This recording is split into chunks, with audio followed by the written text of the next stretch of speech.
Siamo qui oggi come coordinamento delle regioni e delle province autonome per fare un'azione di sensibilizzazione, direi, sul tema che oggi forse viene trattato anche così in termini un po' banali, nel senso che viene riassunto con alcuni termini che non appartengono alla esperienza e alla storia delle autonomie speciali, cioè privilegio, cioè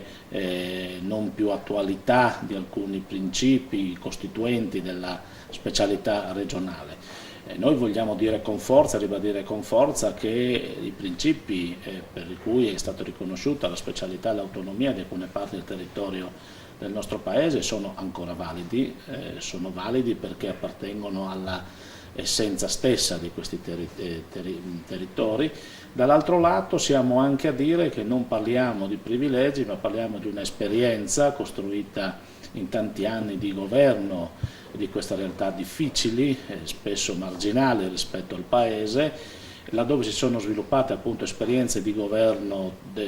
diffuso, di governo del territorio, di opportunità anche di crescita e sviluppo, e vogliamo mettere a disposizione queste esperienze dell'intero Paese.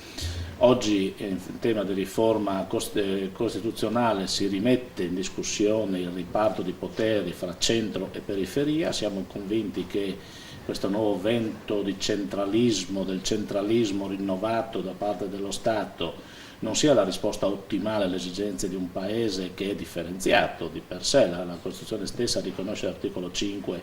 che l'Italia è un Paese così da autonomie, le cui autonomie vanno appunto riconosciute e messe in condizione di esprimere al meglio le loro potenzialità. Noi siamo a dire che l'esperienza delle regioni speciali e delle province autonome può essere oggi messa a servizio del Paese e soprattutto a servizio delle regioni, anche quelle ordinarie. Non vorremmo che si costruisse o si costituisse in questo momento un confronto fra il sistema delle ordinarie e il sistema delle speciali,